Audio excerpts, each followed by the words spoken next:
नमस्कार, अक्ष एडो पॉइंट में आपका स्वागत है। उम्मीद करते हैं कि आपकी तैयारी अच्छी चल रही होगी। आज हम इस वीडियो में हिंदी के कुछ महत्वपूर्ण प्रश्न लेकर आए हैं जो आपके यूपी टेट परीक्षा के लिए बेहद महत्वपूर्ण हैं। इससे पहले हमने हिंदी के कई वीडियो डाले हैं, उन्हें आप हमारे चैनल पर विजिट करके देख सकते हैं। आज की वीडियो शुरू करने से पहले आप सभी से मेरा निवेदन है कि वीडियो को आप लाइक कर दें और चैनल को सब्सक्राइब कर लें। वीडियो को लाइक करने से हमें मोटिवेशन मिलता है, जिससे हम इसी तरह से आप तक वीडियो पहुंचाते रहें और आपकी टेट की तैयारी सुचारू रूप से चलती रहे। तो आज की क्लास का पहला प्रश्न है, अभ्यागत शब्द में कौन सा उपसर्ग है। देखिए, उपसर्ग क्या होता है। उपसर्ग होता है ऐसा शब्दांश जो किसी शब्द में पहले जुड़ के, किसी शब्द से पहले जुड़ के उसका अर्थ बदल दे, उसे कहते हैं उपसर्ग। अब देखिए, अभ्यागत जो बना है वो अभी प्लस आगत से मिलकर बना है, यानी आगत में पहले क्या जुड़ा है, अभी जुड़ा है। यहाँ पर आपका ऑप्शन 2 ठीक होगा। नेक्स्ट, रमणीय में कौन सा प्रत्यय है। अभी देखिए, आपने उपसर्ग देखा था, इसी तरह से प्रत्यय है। प्रत्यय में क्या है, ऐसा शब्दांश जो किसी शब्द में पीछे जुड़ता है, ठीक है, पीछे जुड़ के उसका अर्थ बदल देता है, उसे कहते हैं प्रत्यय। अब रमणीय जो बना हुआ है, रम प्लस अनीय से मिलकर बना है, तो अनीय जो पीछे से शब्दांश रम के पीछे जुड़ गया है, तो यहाँ पर आपका पहला वाला ऑप्शन सही होगा, अनीय। नेक्स्ट देखिए, ये एक चौपाई लिखी हुई है, बौरव सभय रघुवंश कुठार की धार में बारन बजी सरहती। देख लो, आगे पढ़ लीजिए इसको, मैं इसका आपको हिंदी में अर्थ बता देता हूँ। ठीक है, इस चौपाई में उन्होंने पूछा है कि कौन सा रस है। देखिए, इस चौपाई में क्या हुआ है, परशुराम जी के क्रोधित होने का वर्णन किया गया है, और यह चौपाई रौद्र रस का उदाहरण है, जिसका स्थायी भाव क्या होता है, क्रोध होता है। इस चौपाई में परशुराम जी कहते हैं कि मैं रघुवंश के सभी शत्रुओं को अपनी कुल्हाड़ी की धार से डुबो दूंगा, यानी कि रघुकुल के सभी शत्रुओं को अपनी कुल्हाड़ी से समूल नष्ट कर दूंगा। तो यहाँ पर होगा पहला वाला ऑप्शन सही होगा, रौद्र रस। ठीक है, श्री गुरु चरण सरोज रज निज मनु मुकुर सुधार वर्णो रघुवर विमल जसु जो दायक फल चार। इस छंद में छंद पूछा उन्होंने, ठीक है, कौन सा छंद है। तो देखिए, इसमें आप मात्राएं गिन लें तो पहले और तीसरे चरण में 13-13 मात्राएं हैं, दूसरे और चौथे चरण में 11-11 मात्राएं। तो जब ऐसा हो कि पहले और तीसरे चरण में 13-13 मात्राएं और दूसरे और चौथे चरण में 11-11 मात्राएं, तो वहां पर होता है दोहा। ठीक है, तो यहाँ पर आपका पहला वाला ऑप्शन सही होगा। अगर इसका उल्टा हो, पहले और तीसरे चरण में 11-11 मात्राएं, दूसरे और चौथे चरण में 13-13 मात्राएं, तब होता वहां पर सौरठा। ठीक है, तब क्या ये वाला ऑप्शन आपका सही होता है, ये वाला। लेकिन यहाँ पर आपका पहला वाला ऑप्शन सही होगा, इसमें दोहा है। चलिए आगे बढ़े। वाक्य शुद्ध है। अब कौन सा वाक्य इसमें से शुद्ध है, आप पढ़ लीजिए। तो ये थोड़ा सा आसान प्रश्न है, इसमें आपका ये वाला ऑप्शन सही होगा, तीसरा, मोहन और गीता गा रहे हैं।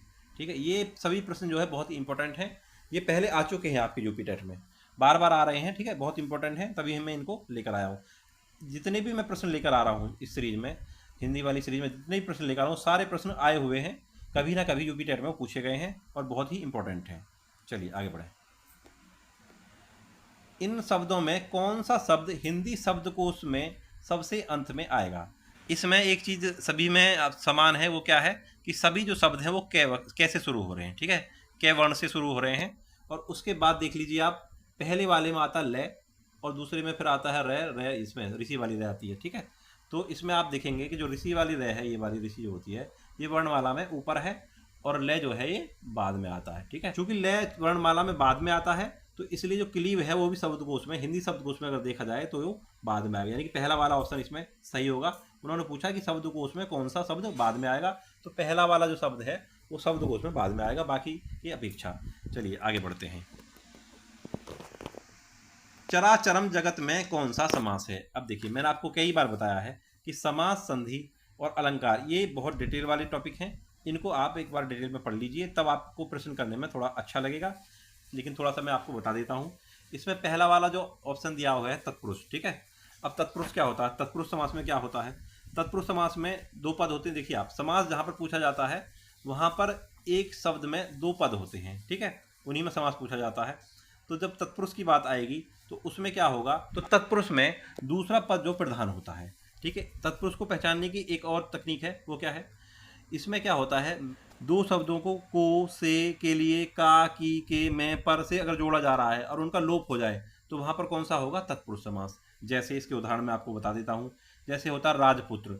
ठीक है, राजपुत्र को अगर आप डिटेल में लिखोगे तो होगा राजा का पुत्र। तो यहाँ पर का शब्द, जो का शब्द है उसका क्या हो रहा है, लोप हो रहा है। आप समझ जाइए कि यहाँ पर तत्पुरुष समास होगा। इसी तरह से होता है कि उसका उदाहरण कर्मवीर। कर्मवीर का अर्थ होता है कर्म में वीर, ठीक है, तो इसमें मैं शब्द का लोप हो रहा है, तो आप समझ जाइए कि यहाँ पर क्या होगा, तत्पुरुष समास होगा। और तीसरा है रोग मुक्त, ये ठीक है, उदाहरण बता रहा हूँ मैं आपको, तत्पुरुष के उदाहरण बता रहा हूँ फिलहाल, ठीक है। इसका जो उत्तर होगा वो दूसरा होगा, मैं आपको बाद में बताऊंगा। तो रोग मुक्त, इसको अगर थोड़ा सा खोल के लिखे हो तो रोग मुक्त का अर्थ होता है रोग से मुक्त।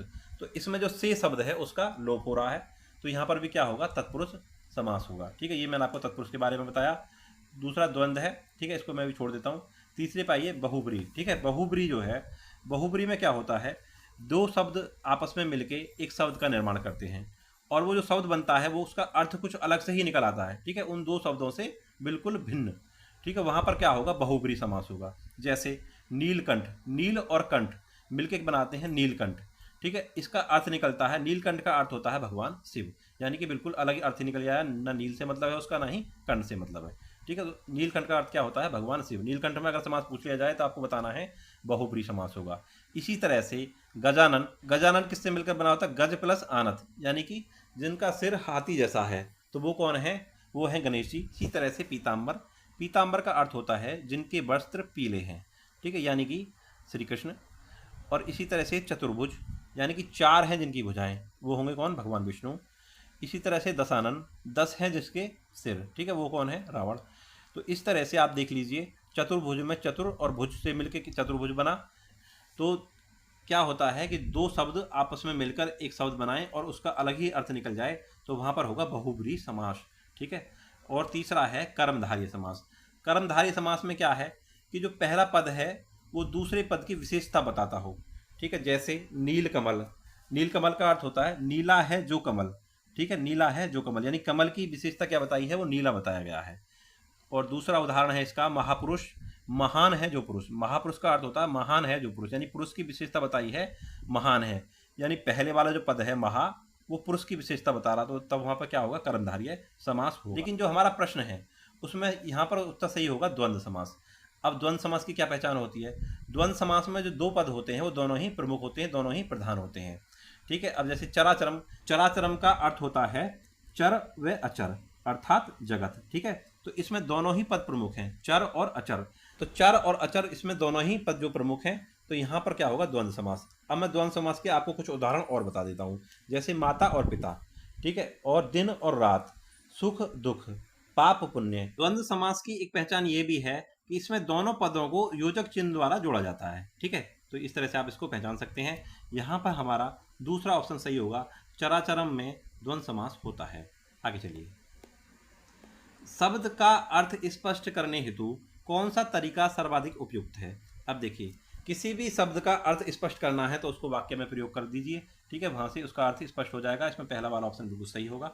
नेक्स्ट, भाषा शिक्षण की पद्धति नहीं है।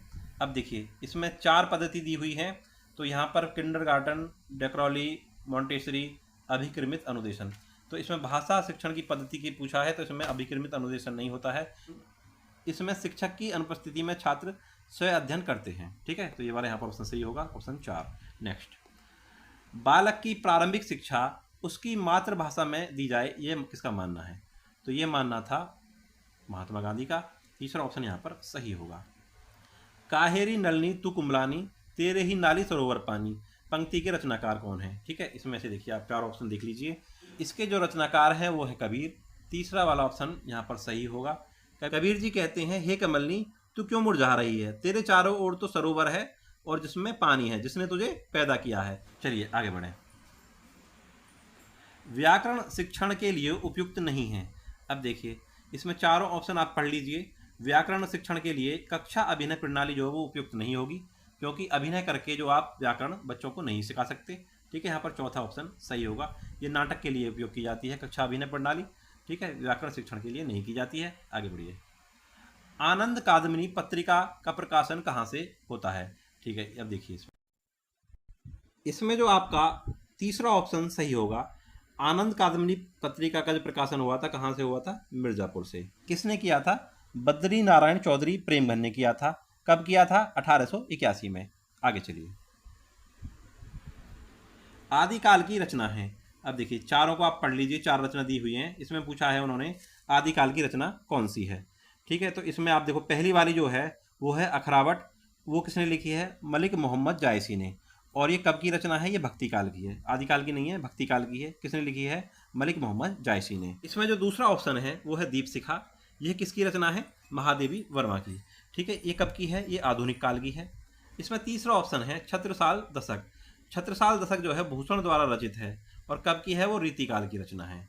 और चौथा ऑप्शन है इसमें खुमान रासो। खुमान रासो किसकी रचना है? दलपति विजय की है और यह आदिकाल की रचना है। तो उन्होंने आदिकाल की ही पूछी है। इसमें चौथा वाला ऑप्शन हमारा सही होगा। ठीक है, चौथा वाला ऑप्शन यहाँ पर सही होगा। हिंदी गद्य शिक्षण की पाठ योजना में उद्देश्य कथन आता है। अब देखिए हिंदी गद्य शिक्षण की पाठ योजना में उद्देश्य कथन आता है प्रस्तावना प्रश्न के पश्चात। ठीक है, तो यहाँ पर दूसरा वाला ऑप्शन सही होगा। नेक्स्ट, करपट का तद्भव रूप है। देखिए करपट जो है वो एक तत्सम शब्द है। ठीक है, इसका जो है तद्भव क्या होगा? तो तद्भव होगा इसका कपड़ा। चौथा वाला ऑप्शन यहाँ पर सही होगा, कपड़ा को ही करपट कहते हैं। आगे बढ़िए। निम्नलिखित में वर्तनी की दृष्टि से कौन सा शब्द युग्म शुद्ध है?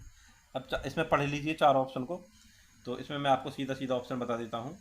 इसमें आपका चौथा वाला ऑप्शन सही होगा, बरात वसंत। ये वाला बिल्कुल सही है, बाकी में अशुद्धि है। जो शुद्ध है वो बरात वसंत होता है। आगे बढ़िए। अर्धस्वर हैं, तो इसमें अर्धस्वर कौन से हैं आप देख लीजिए इसमें। तो इसमें आपका पहला वाला ऑप्शन सही होगा, ये और वह अर्धस्वर है। नेक्स्ट, चोर की दाढ़ी में तिनका मुहावरे का सही अर्थ है। तो आप पढ़ लीजिए 4 ऑप्शन को। ये थोड़ा सा आसान प्रश्न है। मुहावरे कई बार आसान आ जाते हैं, ठीक है, कई बार बहुत मुश्किल भी आते हैं। तो ये थोड़ा आसान है। इसमें आपका दूसरा वाला ऑप्शन सही होगा, अपराधी का शंकाग्रस्त होना। चोर की दाढ़ी में तिनका का अर्थ होता है। आगे बढ़िए। आचार्य रामचंद्र शुक्ल का निबंध संग्रह है। तो देख लीजिए इसमें 4 ऑप्शंस को।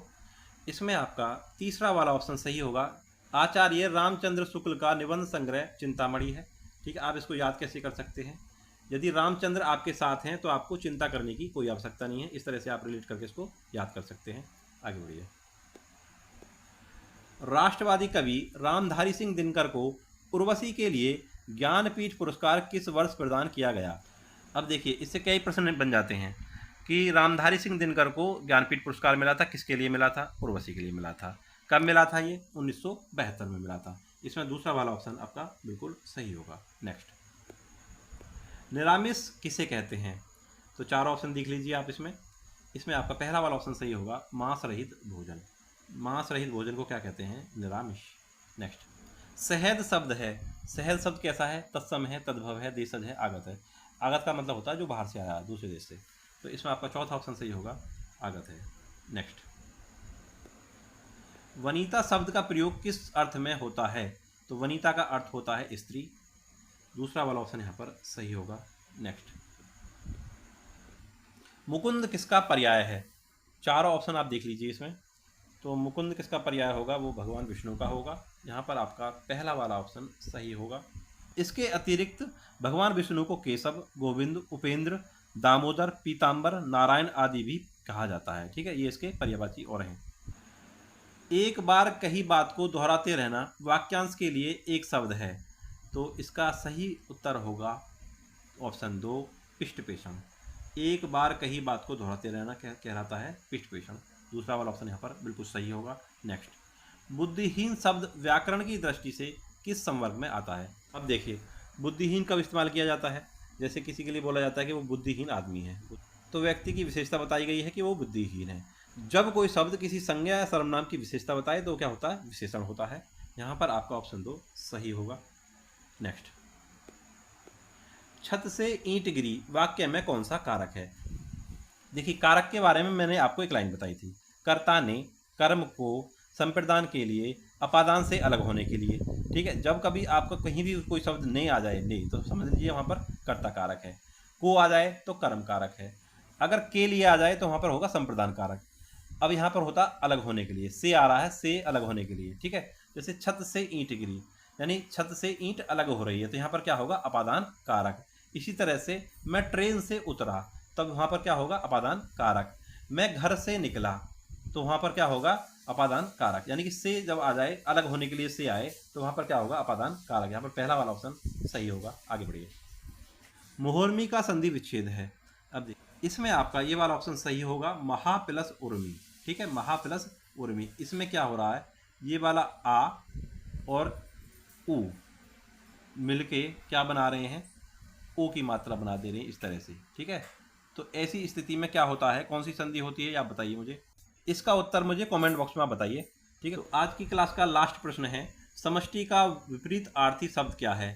तो समष्टि का विपरीत आर्थी शब्द है ऑप्शन 4 व्यष्टि। वीडियो आपको कैसी लगी ये आप हमें कमेंट बॉक्स में ज़रूर बताएं। वीडियो अगर अच्छी लगी तो वीडियो को लाइक करें, चैनल को सब्सक्राइब करें। मिलते हैं अगली वीडियो में, तब तक के लिए नमस्कार।